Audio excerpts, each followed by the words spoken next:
Assalamualaikum warahmatullahi wabarakatuh. Dir Bang Mul, dari saya Ndum Ici, seperti sapaan Bang Mul. Bendum Kohati PB 2016-2018, kepengurusan Kakanda selaku Ketum PBHMI. Kepergian Kakanda menyisakan banyak kesan. Awalnya saya kenal Bang Mul saat Rakernas pertama PBHMI 2013-2015 kepemimpinan Kanda Arif Rosyid. Saat itu saya ditunjuk sebagai pimpinan sidang, juga teman saya Vivianti dari Aceh mewakili Kohati PB. Mestinya kami nggak bisa karena notabene saya cuman anggota Bidan Diklat di masa Yunda Enda Cahya Imawati sebagai Ketum Kohati. Ya, sesuatu yang gak bisa menjadi bisa, semua karena Ketum dan Sekjen PB yang sportif. Pada hakikatnya yang dilihat bukan kapasitas tapi kualitas. Mungkin saja kualitas berani. Sejak itu saya sekilas mengenal Bang Mul sebagai sekjen yang banyak menebar senyum, baik dan ramah. Begitupun ketum PB-nya.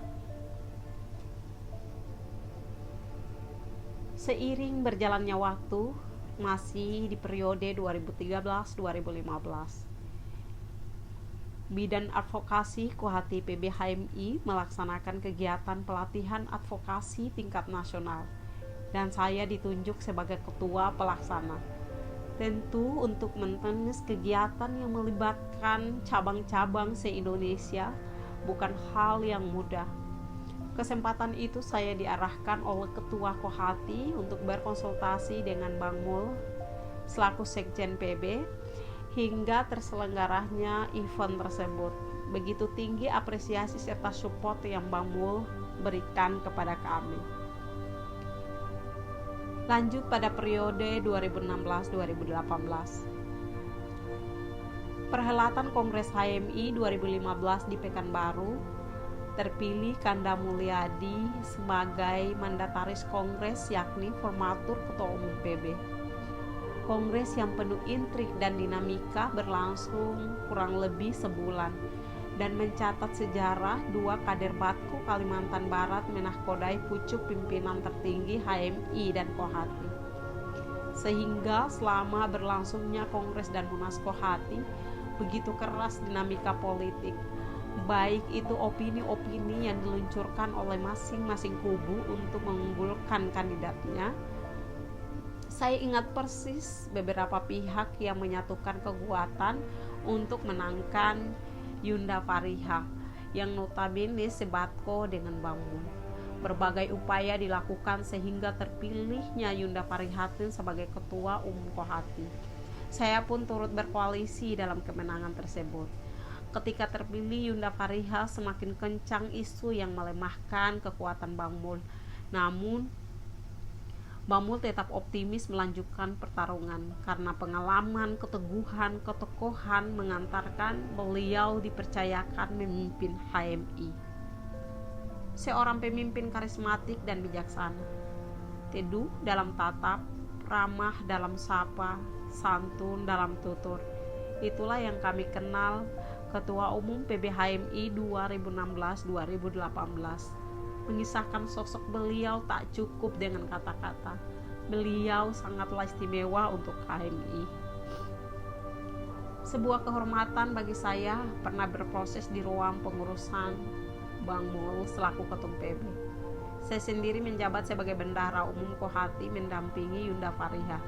Maka ex officio saya Wabendum Bidang Pemberdayaan Perempuan PBHMI.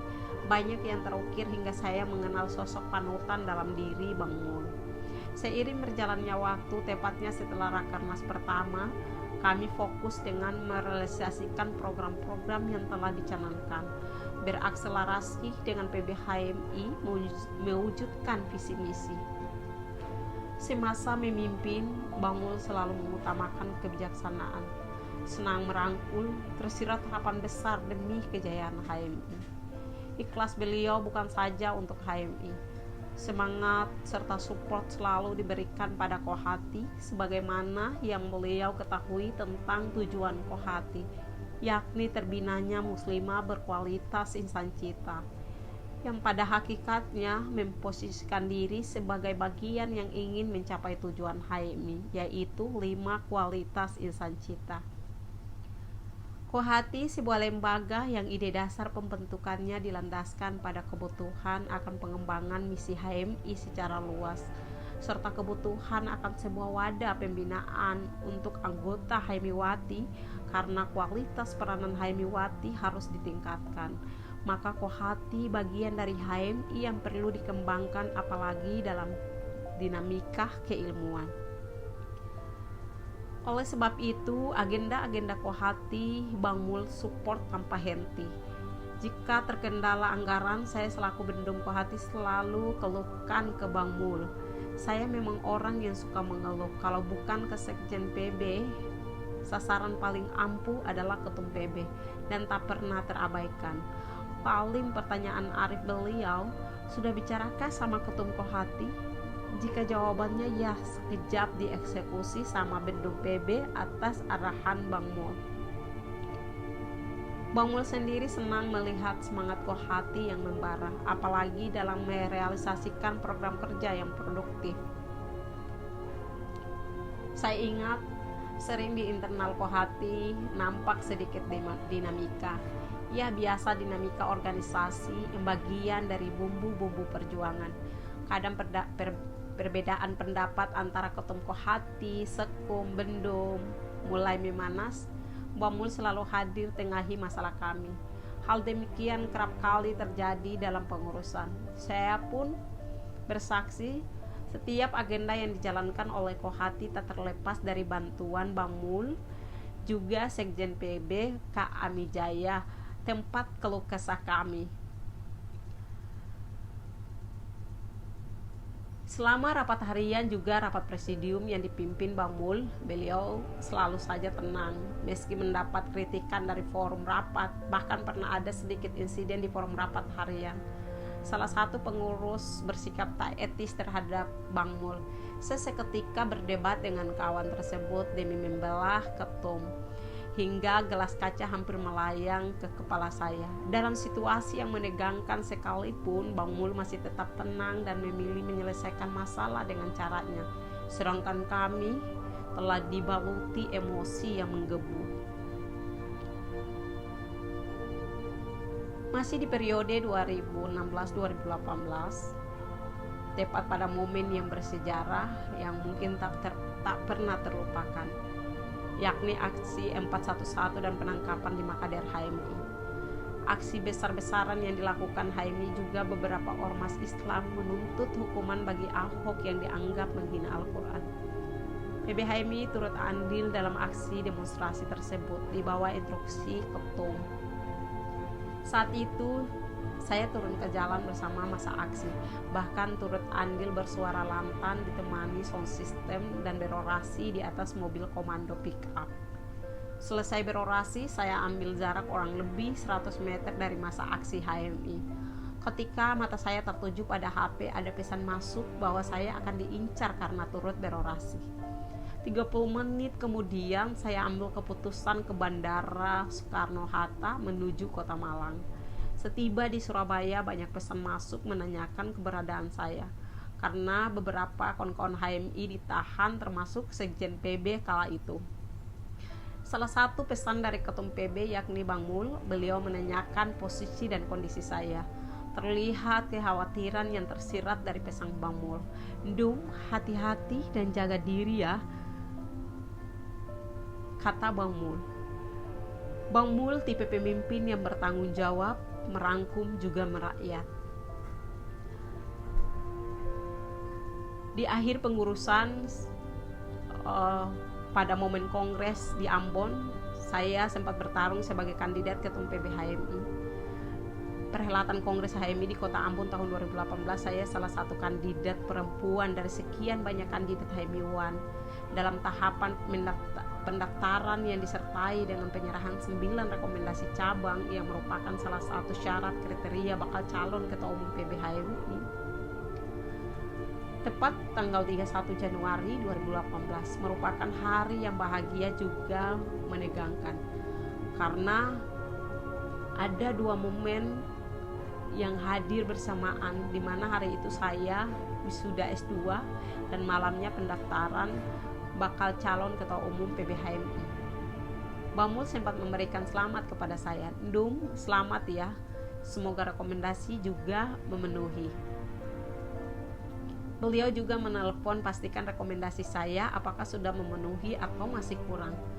Meski pada dasarnya Bang Mul tidak jagokan saya, namun support beliau bagian dari cara pemimpin yang komunikatif tanpa memandang siapa dan dari mana. Dan sikap beliau meningkatkan saraf semangat berkali lipat. Setelah berHMI, beliau terjun ke panggung politik dan diamanahkan sebagai Ketua Bidang Organisasi DPP Hanura. Sungguh cemerlang karir beliau tanpa menunggu proses lama.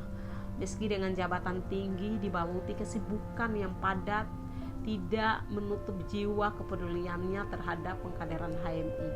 Semua tahu bahwa Bang Mul salah satu pendiri Yayasan Pengkaderan Insan Cita YPPIC dan sekaligus menjabat sebagai ketua. Begitu besar kecintaan terhadap HMI. Suatu ketika Bang Mul mengirim pesan ke saya via WhatsApp meminta kesediaan menjadi donatur dalam Yayasan Pengkaderan Insan Cita.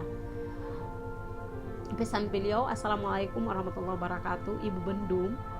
Semoga senantiasa tercurah kebahagiaan untuk kita semua.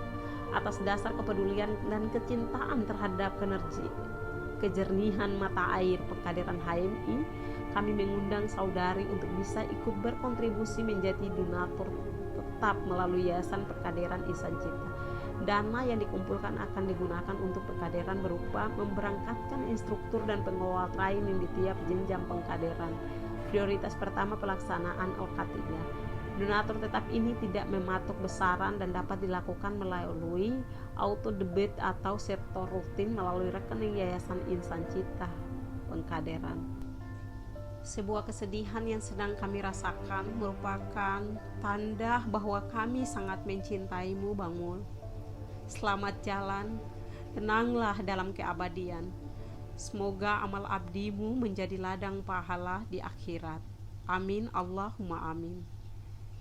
Bang Mul, jasamu akan kokoh sepanjang kokohnya peradaban HMI. Salam cinta dan salam rindu kami untukmu, Bang Mul, di surganya Allah.